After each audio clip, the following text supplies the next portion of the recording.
കൂട്ടുകാർക്ക് നല്ലൊരു ദിവസം ആശംസിച്ചുകൊണ്ട് മാമ്പഴത്തിന്റെ പുതിയ വീഡിയോയിലേക്ക് സ്വാഗതം. നമുക്ക് നേരെ ഗൗതമിന്റെ അളകനന്ദയുടെ ഇന്നത്തെ നല്ലൊരു വിശേഷം കണ്ടാലോ. അങ്ങനെ ഇന്നത്തെ വിശേഷത്തില് ലക്ഷ്മിയമ്മ ഗൗതമിനെ ഉപദേശിക്കണം. നന്ദമോളുടെ എക്സാമാണ്, ഈ സമയത്ത് നീ അവളോട് വഴക്കൊന്നും പറയരുത്, അവളുടെ എക്സാം ഒന്ന് കഴിഞ്ഞോട്ടെ എന്നൊക്കെ ഗൗതമിനോട് പറയാ. ഇതെല്ലാം കേട്ടിട്ട് എന്ത് ചെയ്യണമെന്ന് അറിയില്ലാതെ ഗൗതം മുറിയിലേക്ക് വരുവാണ്. അപ്പൊ നന്ദ ഇങ്ങനെ അസ്വസ്ഥപ്പെട്ടിരിക്കുന്നുണ്ടായിരുന്നു. ഗൗതത്തിനെ കണ്ട ഉടനെ നന്ദ ഗൗതത്തിന്റെ അരിയിലേക്ക് ഓടിച്ചിട്ട് പറഞ്ഞു, ഗൗതം സാർ എന്നോട് ക്ഷമിക്കണം കേട്ടോ, എനിക്കൊരു അബദ്ധം പറ്റിപ്പോയി, എനിക്കൊരു തെറ്റിദ്ധാരണ ഉണ്ടായി, അപ്പൊ എന്റെ തെറ്റ് ക്ഷമിക്കണമെന്ന് പറയാം. ഇത് കേട്ടോ ഗൗതം ഒന്നും മിണ്ടിയില്ല. എന്താ സാർ എന്നോട് ക്ഷമിക്കാൻ പറ്റില്ലെന്ന് ചോദിക്കുക. അല്ല ഇപ്പൊ നന്ദയ്ക്ക് എന്താ വേണ്ടതെന്ന് ചോദിക്കുക. പെട്ടെന്ന് പറഞ്ഞു, ഞാൻ പറഞ്ഞല്ലോ, ഞാൻ ആ താലിമാല എനിക്ക് അന്ന് ഞാൻ ഊരിത്തരേണ്ട ഒരു കാര്യമില്ലായിരുന്നു, പക്ഷേങ്കിൽ എന്റെ മനസ്സിൽ അപ്പോഴങ്ങനെ തോന്നിയത്, അതുകൊണ്ട് ഞാൻ അങ്ങനെ ചെയ്തേന്ന് പറയാണ്. ഈ സമയത്താണ് ഗൗതം ആ താലിമാല ടേബിളിൽ വെച്ചിരിക്കുന്നുണ്ട്. പെട്ടെന്ന് നന്ദ പോയി അതങ്ങോട്ട് എടുക്കുവാണ്. എന്നിട്ട് ഗൗതമിന്റെ മുന്നിൽ വന്നിട്ട്, ഗൗതം സാർ ഇതെന്റെ കഴുത്തിലേക്ക് ഇട്ട് തരാൻ പറയാണ്. ഇത് കേട്ടതും ഗൗതം പറഞ്ഞു, അതിനുള്ള സമയമായില്ലെന്ന് പറയാം. പെട്ടെന്ന് നന്ദ പറഞ്ഞു, എന്താ ഗൗതം സാർ, ഒരു കാര്യം ചെയ്യാം, ഇനി ഗൗതം സാറിന് അത് ഇട്ട് തരാൻ ബുദ്ധിമുട്ടാണെങ്കിൽ ഞാൻ തന്നെയാണ് ഈ കഴുത്തിലിട്ടോളാന്ന് പറഞ്ഞിട്ട് നന്ദ അതങ്ങ് ഇടാൻ തുടങ്ങിയപ്പോ ഗൗതം ആ കയ്യിലേക്ക് അങ്ങോട്ട് കയറി പിടിച്ചു. വേണ്ട നന്ദ, ഇപ്പൊ നീ അത് ഇടണ്ടാന്ന് പറയാം, അതിനുള്ള സമയമായിട്ടില്ലെന്ന് പറയാം. എന്താ ഗൗതം സാർ ഇങ്ങനെ പറയണേ, ഞാൻ പറഞ്ഞല്ലോ സമയമായില്ല, നീ ആദ്യം ഒരു കാര്യം ചെയ്യ, നിന്റെ പഠിത്തത്തിൽ കോൺസെൻട്രേറ്റ് ചെയ്യുക, നിനക്കൊരു ലക്ഷ്യമുണ്ടല്ലോ, പഠിച്ചൊരു ഡോക്ടറാണെന്ന്, ആദ്യം പഠിച്ച് നീ ഒരു ഡോക്ടറാൻ ശ്രമിക്കുക, പിന്നീടുള്ള ബാക്കി കാര്യങ്ങളൊക്കെ അതിനുശേഷം നമുക്ക് എന്ത് വേണം തീരുമാനിക്കാന്ന് പറയാം. അറിയാലോ പഠിത്തത്തിൽ ഉഴപ്പല്ല, ഞാനാണ് നിന്റെ ഗാർഡിയനായിട്ട് വന്നിരിക്കുന്നത്, അതുകൊണ്ട് നീ നല്ല രീതിയിൽ പഠിക്കണമെന്ന് പറയാം. പിന്നീട് കാണിക്കുന്ന നന്ദ എക്സാം എഴുതാനായിട്ട് പോവാണ്. അങ്ങനെ പോകുന്ന ദിവസം ലക്ഷ്മിയമ്മയുടെ കാല് തൊട്ട് അനുഗ്രഹം മേടിക്കണം, അമ്മയുടെ അനുഗ്രഹം ഉണ്ടാവണം. ഒരു പക്ഷേങ്കിൽ എൻ്റെ അച്ഛനുണ്ടായിരുന്നെങ്കിൽ എൻ്റെ കൂടെ തന്നെ ഇപ്പൊ കണ്ടാലും, എല്ലാ കാര്യത്തിലും എന്നെ അനുഗ്രഹിച്ച് ചേർത്ത് പിടിച്ചിട്ട് എൻ്റെ കൂടെ കണ്ടാലും. പക്ഷേങ്കിൽ അച്ഛനോട് ഞാൻ പെർമിഷൻ മേടിച്ചു, പാവം എൻ്റെ അച്ഛൻ സ്വർഗത്തിലിരുന്നാണെങ്കിൽ ഇതെല്ലാം കാണുന്നുണ്ടായിരിക്കും എന്ന് പറഞ്ഞ് നന്ദ വിഷമിക്കുകയാണ്. ഈ സമയം ലക്ഷ്മിയമ്മ പറഞ്ഞു, എന്തിനാ മോളെ നീ ഇങ്ങനെ സങ്കടപ്പെടുന്നേ, സങ്കടപ്പെടേണ്ട കാര്യമില്ല, നീ പഠിച്ചൊരു ഡോക്ടറെ കാണാനായിട്ട് ഏറ്റവും കൂടുതൽ ആഗ്രഹിച്ച അച്ഛനല്ലേ, അച്ഛന് മോള് നന്നായിട്ട് പരീക്ഷയൊക്കെ എഴുതി കഴിയുമ്പോൾ അത് കാണുമ്പോൾ സന്തോഷവും, അത് മാത്രമല്ല ഈ ലക്ഷ്മിയമ്മയുടെ അനുഗ്രഹം എപ്പോഴും ഉണ്ടാവും എന്ന് പറയാം. പിന്നീട് നേരെ ഗൗതത്തിന്റെ അരിയിലേക്ക് ഇല്ലുവാണ്. എന്നിട്ട് എന്നെ അനുഗ്രഹിക്കണം എന്ന് പറഞ്ഞിട്ട് ആ കാലെ തൊട്ട് തൊഴുവാണ്. പക്ഷേങ്കിൽ ഗൗതം അങ്ങനെ ശില പോലെ നിന്നല്ലാതെ ഗൗതം അനുഗ്രഹം ഒന്നും കൊടുത്തില്ല. ഈ സമയം ലക്ഷ്മി പറഞ്ഞു, ഗൗതമാനെ നീ എന്താ ഇങ്ങനെ, അവളെ അനുഗ്രഹിക്കാൻ പറയാണ്. പക്ഷെ എന്നിട്ടും ഗൗതം അനങ്ങില്ല. എന്താ മോനെ ഇത്, ഒരാൾ നമ്മളെ കാര്യം നിന്ന് അനുഗ്രഹം മേടിച്ച് ചെയ്യുമ്പോൾ നമ്മൾ അവരെ അനുഗ്രഹിക്കേണ്ടതെന്ന് ചോദിക്കും. ഈ സമയം ഗൗതം ഒന്ന് ചിന്തിച്ചു. പിന്നീട് നന്ദനെ പിടിച്ചെഴുന്നേപ്പിക്കുകയാണ്. അനുഗ്രഹം ഒന്നും കൊടുത്തില്ല, എന്നിട്ട് പഠിച്ചിട്ടുണ്ടെങ്കിൽ നന്നായിട്ട് എക്സാം എഴുതാനായിട്ട് പറ്റും, അത് എൻ്റെ അനുഗ്രഹം കൊണ്ടല്ലാതെ നിനക്ക് പാസ്സാവാനും പറ്റും, അതുകൊണ്ട് പഠിച്ചിട്ടുള്ളവർക്ക് ഇതൊന്നും പ്രശ്നമല്ല, ആരുടെ അനുഗ്രഹം കിട്ടിയില്ലെങ്കിലും അവർക്ക് കുഴപ്പമില്ല എന്ന് പറയാം. നന്ദയ്ക്ക് വല്ലാത്ത വിഷമം വന്നു. ഈ സമയം ലക്ഷ്മിയമ്മ പറഞ്ഞു, അതെ മോള് ഓർത്ത് സങ്കടപ്പെടണ്ട കേട്ടോ, ഇത്ര മണിക്ക് ഗൗതം അങ്ങോട്ട് പുറത്തേക്ക് ഇറങ്ങിപ്പോയായിരുന്നു, അതെ അവന്റെ മനസ്സിലെ ടെൻഷനും വിഷമം കൊണ്ടാ, കണ്ടു മോൾ നന്നായിട്ട് രീതിയിൽ എക്സാം എഴുതിയിട്ട് വരണം, അതൊക്കെ അവനും മനസ്സിലറിയാലോ, അതങ്ങോട്ട് പെട്ടെന്ന് മാറിക്കോളൂ എന്ന് പറയാം. ശരി അമ്മയെന്ന് പറഞ്ഞ് നന്ദ ഇറങ്ങുവാണ്. അങ്ങനെ കോളേജിലേക്ക് പോവാണ്. പോകുന്ന വഴിക്കും ഗൗതം ഒന്നും മിണ്ടുന്നുണ്ടായിരുന്നില്ല. ഈ സമയം നന്ദ പറഞ്ഞു, എനിക്കറിയാം എന്നോട് ഇപ്പോഴും ദേഷ്യമല്ലേ, കാരണം എൻ്റെ അച്ഛൻ്റെ ആഗ്രഹമായിരുന്നു പഠിച്ച് ഡോക്ടറാണോന്ന്.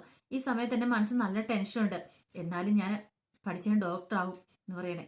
ഗൗതം പറഞ്ഞു, പഠിച്ച് ഡോക്ടർ ആവണല്ലോ, അതിനു വേണ്ടിയല്ലേ ഇത്ര റിസ്ക് എടുത്ത് നീ പഠിച്ചതെന്ന് ചോദിക്കാം. കാരണം എക്സാം ഒക്കെ കഴിഞ്ഞ് കഴിയുമ്പോഴത്തേനും എൻ്റെ കഴുത്തിൽ ആ മാല ചേർത്തി തരുമല്ലോ അല്ലേന്ന് ചോദിക്കുകയാണ്. താലിമാലയുടെ കാര്യം ഉദ്ദേശിച്ചത്. ഗൗതം പറഞ്ഞു, ശരി അങ്ങനെ പറഞ്ഞു നിൽക്കുകയാണ്. കാരണം ഗൗതത്തിന്റെ മനസ്സിൽ എക്സാം കഴിയട്ടെ, ഒരു പക്ഷെ താൻ എന്തെങ്കിലും വാവിട്ട് പറഞ്ഞിട്ടുണ്ടെങ്കിൽ അത് ഇവളുടെ എക്സാമിനെ ബാധിക്കും, അതൊരു കാരണവശാലും പാടില്ല. ഈ സമയം ഗൗതം മനസ്സിൽ പറയുന്ന മറ്റൊരു കാര്യം, എക്സാം കഴിയട്ടെ, ഞാൻ കുറച്ച് ചില തീരുമാനങ്ങളൊക്കെ എടുത്തിട്ടുണ്ട്, അതിനു വേണ്ടി ഞാൻ വെയിറ്റ് ചെയ്യുമെന്ന് പറഞ്ഞുകൊണ്ട് നേരെ കോളേജിന് മുമ്പിലേക്ക് ചെല്ലുവാണ്. അങ്ങനെ അവിടെ ചെന്ന് വണ്ടി നിർത്തി ഇറങ്ങാൻ നേരത്ത് നന്ദ ടാറ്റയൊക്കെ കൊടുത്തു. അതെ ഒരു ഓൾ ദി ബെസ്റ്റ് എങ്കിലും പറയണം ഗൗതത്തിനോട്. പക്ഷെ ഗൗതം അതും പറഞ്ഞില്ല. ഗൗതം പറഞ്ഞു, നീ പഠിച്ചിട്ടുണ്ടെന്നല്ലേ പറഞ്ഞേ, നന്നായിട്ട് പോയി എക്സാം എഴുതാൻ പറയണം. നന്ദയ്ക്ക് വല്ലാത്ത ഫീൽ ചെയ്തു. പക്ഷെ നന്ദ അത് പുറത്ത് കാണിച്ചില്ല. അല്ല വൈകുന്നേരം എന്നെ പിക്ക് ചെയ്യാൻ വരില്ലേന്ന് ചോദിക്കും. വരാന്ന് പറയാണ്. അങ്ങനെ ഗൗതം പോവാ. പിന്നീട് ഉള്ള ദിവസങ്ങൾ ഇത് തന്നെയായിരുന്നു. കാരണം ഗൗതം നന്ദനെ കൊണ്ടുവരും അങ്ങനെ തന്നെയാ. അങ്ങനെ പരീക്ഷ കഴിഞ്ഞ് അവസാന ദിവസം വന്നെത്തി. അങ്ങനെ എല്ലാ എക്സാം കഴിഞ്ഞ് നന്ദ പുറത്തേക്ക് വരുവാണ്. പിന്നീട് പോകുന്ന വഴിക്ക് നന്ദ കാർ നിർത്താൻ ആവശ്യപ്പെട്ടു. പിന്നീട് ഗൗതമിനും നന്ദിക്ക് ഒരു ഐസ്ക്രീം മേടിച്ചു. എന്നിട്ട് അവിടെ മാറി ചെയ്തിട്ട് നന്ദ പറഞ്ഞു, എന്നാ ഗൗതം സാർ ഇത് കഴിക്കാൻ പറയണം. അതെന്താ ഐസ്ക്രീമൊക്കെ? എൻ്റെ എക്സാം കഴിഞ്ഞ ദിവസമല്ലേ, അപ്പൊ അതിന്റെ ഒരു സന്തോഷത്തിന് വേണ്ടിയാന്ന് പറയാ. ഇത് കേട്ടപ്പം ഗൗതം പറഞ്ഞേ ഇത് വേണ്ടാന്ന് പറഞ്ഞ അത് പറഞ്ഞിട്ട് കാര്യമില്ല. ഗൗതം സാർ ഇത് കഴിക്കാനും പറഞ്ഞ് കൊടുത്തിട്ട് നന്ദ ഭയങ്കര സന്തോഷത്തോട് കഴിക്കുകയാണ്. കാരണം ഇത്ര ദിവസം എന്തൊക്കെ ടെൻഷനുകളായിരുന്നു, ഇപ്പൊ ഒന്ന് ടെൻഷൻ ഫ്രീ ആയത് തന്നെ. പരീക്ഷ നല്ല പറഞ്ഞ് എഴുതിയെന്ന് ചോദിച്ചാൽ അതെനിക്ക് ഒന്നും പറയാനായിട്ട് പറ്റത്തില്ല, എന്നാലും കുഴപ്പമില്ലാതെ എഴുതിയെന്ന് എനിക്ക് തോന്നണേ. അപ്പൊ അതുകൊണ്ടാന്ന് പറഞ്ഞിട്ട് നന്ദ ഭയങ്കര സന്തോഷത്തിൽ ഐസ്ക്രീം കഴിക്കുക. ഈ സമയം ഗൗതത്തിന് തൊണ്ടേന്ന് ഇറങ്ങുന്നുണ്ടായിരുന്നില്ല. ഇനിയിപ്പം ഇവളോട് മറച്ചു വെച്ചിട്ട് കാര്യമില്ല, ഇവളോട് ആ സത്യങ്ങളൊക്കെ തുറന്നു പറയണം, തന്റെ മനസ്സിൽ എന്താന്നുള്ള കാര്യം. അതിന് അധികം വൈകാതെ തന്നെ പറയണം. അതിന് തീരുമാനം എടുത്തു. ഇവിടെ വെച്ച് വേണ്ട, വീട്ടിൽ ചെല്ലട്ടെ, വീട്ടിൽ ചെന്ന് തന്റെ മനസ്സിലുള്ള എന്ത് കാര്യമാണെങ്കിലും പറഞ്ഞാൽ മതി. അങ്ങനെ ഒരു ചിന്തയായിരുന്നു ഗൗതനുണ്ടായിരുന്നേ. പിന്നീട് കാണിക്കുന്നേ രണ്ടുപേരും കൂടെ വീട്ടിലേക്ക് വരുവാണ്. അങ്ങനെ വന്നു കഴിഞ്ഞപ്പം നന്ദ പറഞ്ഞു, അതെ ഇത്രയും ദിവസം ഒരു യുദ്ധം നടത്തിയത് പോലെയായിരുന്നു, ഇപ്പോഴാണെങ്കിലും ആകെ ക്ഷീണിച്ചൊരു പരുവായി. എന്നാലും നല്ല മനസ്സിന് നല്ല സന്തോഷവും സമാധാനം ഉണ്ടെന്ന് പറയാം. പിന്നെ എനിക്ക് ഒരു കാര്യം ഗൗതം സാറിന് പറയാനുണ്ടെന്ന് പറയും. ഇത് കേട്ടോ ഗൗതം ചോദിച്ചു, നിനക്ക് എന്താ പറയാനുള്ളത്? അതെ എക്സാം ഒക്കെ നല്ല രീതിയിൽ എഴുതിയെന്ന് ചോദിച്ചാൽ കുഴപ്പമില്ല, എഴുതി. പക്ഷെ ആ സമയത്ത് എന്റെ മനസ്സിലൊരു കരട് വീണ് കിടക്കുന്നുണ്ടായിരുന്നു പറയാ. കരട്? എന്ത് കരട്? അത് ഞാൻ പറയാം. ഈ സമയം ഗൗതം പറഞ്ഞു, ശരി ആ നീ പറഞ്ഞു, പക്ഷെ എനിക്കൊരു കാര്യം പറയാനുണ്ട് നിന്നോട്, ചില കാര്യങ്ങൾ തീർപ്പഴിപ്പിക്കാനുണ്ട്. ഒരു പക്ഷേങ്കിൽ നിനക്ക് പറയാനുള്ള കാര്യങ്ങൾ ഇപ്പം പറയാം, കാരണം 2 ദിവസം കഴിഞ്ഞ് പറയാന്ന് വെച്ചിട്ടുണ്ടെങ്കിൽ ഒരു പക്ഷെ നമ്മൾ തമ്മിൽ വീണ്ടും കണ്ടുമുട്ടിന്ന് വരുവല്ലെന്ന് പറയാം. പെട്ടെന്ന് നന്ദ ചോദിച്ചു, ഗൗതം സാർ എന്താ പറയണേ? എനിക്കൊന്നും അങ്ങോട്ട് മനസ്സിലാവുന്നില്ലെന്ന് പറയണം. ഇത് കേട്ടോ ഗൗതം പറഞ്ഞു, നിനക്ക് ഞാൻ മനസ്സിലാക്കി തരാം. ആദ്യം നീ നിനക്ക് പറയാനുള്ള കാര്യം പറ. ലേഡീസ് ഫസ്റ്റ് എന്നാണല്ലോ പറയണേ, അതിനുശേഷം എനിക്ക് എന്താ പറയാനുള്ളതെന്ന് ഞാൻ പറയാന്ന് പറയണം. പെട്ടെന്ന് നന്ദ പറഞ്ഞു, അല്ല എനിക്ക് പറയാനുള്ള മറ്റൊന്നുമല്ല, ആ താലിമാല എന്റെ കഴുത്തിൽ ഇട്ട് തരണം. ഞാനായിട്ട് ഊരിയതാ, ഞാനൊരു തെറ്റ് ചെയ്താ. അതുകൊണ്ട് ഗൗതം സാർ ആ താലിമാല എന്റെ കഴുത്തിൽ ഇട്ട് തരണം എന്ന് പറയാം. ആ താലിക്ക് അതിൻ്റെതായ മഹത്വം കാര്യങ്ങളും എല്ലാം ഉണ്ടെന്ന് എനിക്കറിയാം, പക്ഷേങ്കിൽ എനിക്കൊരു അബദ്ധം പറ്റിപ്പോയതാന്ന് പറയാം. ഇത് കേട്ടൻ ഗൗതം പറഞ്ഞു, താലിമാല നിന്റെ കഴുത്തിൽ ഇട്ട് തരണോ അല്ലേ? നീ എന്താ വിചാരിച്ചേ? തോന്നുമ്പോ ഇടാനും ഊരാനുള്ള സാധനമാണോ താലിമാല നീ വിചാരിച്ചോ? അത് നീ എന്റെ കയ്യിലേക്ക് ഊരി തന്നു കഴിഞ്ഞപ്പോ എനിക്ക് എത്രമാത്രം ഹൃദയവേദന ഉണ്ടായെന്നറിയാവോ? അത് പക്ഷെ നിനക്ക് പറഞ്ഞാൽ മനസ്സിലാവില്ല. ആ സമയത്ത് ഞാൻ അനുഭവിച്ച ടെൻഷൻ എന്താന്ന് നിനക്കറിയില്ല. കാരണം മറ്റുള്ളവരുടെ സങ്കടത്തിന് നീ പുല്ല് വിലയാണല്ലോ കൽപ്പിക്കുന്നതെന്ന് പറയാം. ഗൗതം സാർ എന്താ പറയണേ? എനിക്കൊരു തെറ്റ് പറ്റിപ്പോയി, ആ ഒരു തെറ്റ് ഞാൻ ചെയ്തിട്ടുള്ളൂ, അത് ഞാൻ തുറന്നു സമ്മതിക്കുകയും ചെയ്തുള്ളൂ എന്ന് പറയണം. ആ ഒരു തെറ്റ് മാത്രം നീ ചെയ്തിട്ടുള്ളൂ എന്ന് ചോദിക്കാം. പിന്നല്ലാതെ നീക്ക് ആമി പ്രഗ്നന്റ് ആണെന്ന് അറിയായിരുന്നല്ലോ എന്ന് ചോദിക്കാം. അല്ല അതെനിക്കറിയായിരുന്നു, നീ സ്പൈ വർക്ക് നടത്തി അത് കണ്ടുപിടിക്കുകയും ചെയ്ത കാര്യമല്ലേ, എന്നിട്ടാണോ നീ ചതി ചെയ്തെന്ന് ചോദിക്കുകയാണ്. അല്ല ഗൗതം സാർ, കുറെ സമയമായിട്ട് ഗൗതം സാർ പറയണം ഞാൻ എന്തോ ചതി ചെയ്തെന്ന്. ഞാൻ എന്ത് ചതി ചെയ്തെന്നാ പറഞ്ഞേ? ഇത് കേട്ടൻ ഗൗതം പറഞ്ഞു, നീ അല്ലേ അവളെ ഒറ്റിക്കൊടുത്തേന്ന് ചോദിക്കുവാണ്. ഇത് കേട്ടൻ നന്ദ ഞെട്ടി, ഞാനോ? ഞാൻ ഒറ്റ കൊടുക്കാനോ? ഇതെന്തൊക്കെയാ ഗൗതം സാറി പറയണേ? ഞാൻ ഒറ്റ കൊടുത്തിട്ടില്ല. അതും ഗൗതം സാറിന് ഒറ്റ കൊടുക്കാനായിട്ട് എനിക്ക് എന്നാ ഭ്രാന്തുണ്ടോ? ഞാൻ അങ്ങനെ ചെയ്തിട്ടില്ല. ഞാൻ AGP ഓഫീസിൽ പോയെന്നുള്ള കാര്യം ശരി തന്നെയാ. ക്യാപ്റ്റൻ അഖിലാണ് അഭിരാമി എന്നുള്ള സത്യം ഞാൻ അറിഞ്ഞു, പക്ഷെ ഞാൻ ഒരിക്കലും ഒറ്റ കൊടുത്തിട്ടില്ലെന്ന് പറയണം. ഗൗതം പറഞ്ഞു, ഇതിലപ്പുറത്തെ കള്ളം നീ പറയുമെന്ന് എനിക്കറിയാം. കാരണം എന്താണെന്നറിയാവോ? അവളെ ഒറ്റ കൊടുത്ത ആള് എന്റെ പേരൊന്നും പറഞ്ഞിട്ടില്ല.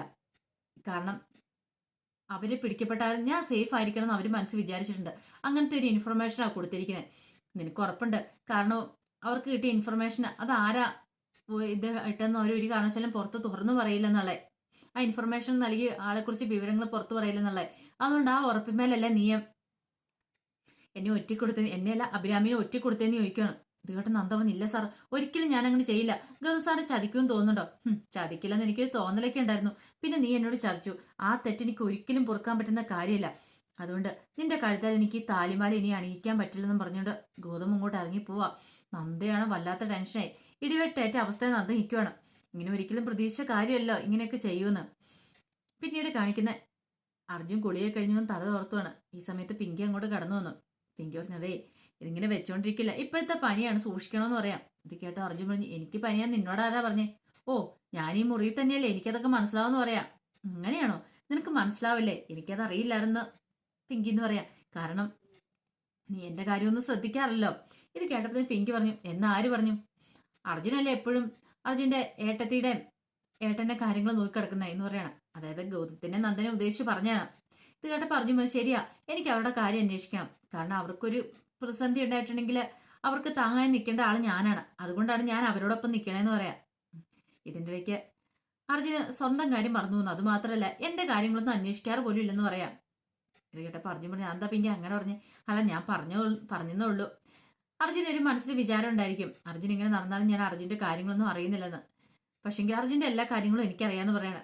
പെട്ടെന്ന് അർജുൻ പറഞ്ഞു, ഓ അങ്ങനെയാണ് കാര്യങ്ങളൊക്കെ, അതെനിക്ക് അറിയില്ലായിരുന്നു കേട്ടോ. എന്തൊക്കെ പറഞ്ഞാലും പിങ്കി, ഞാൻ വിചാരിച്ചോളൂ നിനക്ക് എന്റെ കാര്യങ്ങൾ താല്പര്യമില്ലെന്ന. കാരണം നിന്റെ മനസ്സിൽ വേറെ പല കാര്യങ്ങളൊക്കെ ആണല്ലോ. അതുകൊണ്ട് ഞാൻ നിന്റെ മനസ്സിലേ ഇല്ലെന്ന് എനിക്കറിയാം.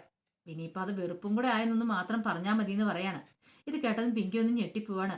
ഒരു പക്ഷേങ്കില് താൻ ഗൗതമിനെ സ്നേഹിക്കുന്നുള്ള കാര്യം അർജുൻ അറിഞ്ഞിട്ടുണ്ടാവുമോ, ആ ഒരു ചിന്തയായിരുന്നു പിങ്കിയുടെ മനസ്സിലുണ്ടായത്. അപ്പൊ അതിന്റെ വിശേഷങ്ങളൊക്കെ എന്ന് കണ്ടത്. ഇതിന്റെ ബാക്കി വിശേഷങ്ങളായിട്ട് വൈകുന്നേരത്തെ പ്രമോയി വരാട്ടോ. അപ്പൊ പ്രമോ 1-2 ദിവസം ഒന്ന് ഇട്ട് നോക്കാൻ നിർത്തി വിചാരിക്കുന്നു. കാരണം അത്ര ലേറ്റ് ആയിട്ട് ഇടുന്നോണ്ട് 11:30 ആവും ചാനലകത്ത് അപ്ലോഡ് ചെയ്യുമ്പോൾ. ആ സമയത്തൊക്കെ എത്ര പേര് കാണും അങ്ങനെയൊന്നും അറിയില്ല, ഒത്തിരി ലേറ്റ് ആയിട്ടും കൂടെ അല്ലേ. പോയിട്ട് 1-2 ദിവസം ഇട്ട് നോക്കിയിട്ട് ആൾക്കാരെ കാണുന്നുണ്ടെങ്കിൽ പിന്നെ മുതൽ കണ്ടിന്യൂ ചെയ്യാൻ ഞാൻ വിചാരിക്കുന്നത് കേട്ടോ. അപ്പൊ എല്ലാവർക്കും ഒരിക്കൽ കൂടി നല്ലൊരു ദിവസം ആശംസിച്ചു നിർത്തുന്നു. നന്ദി.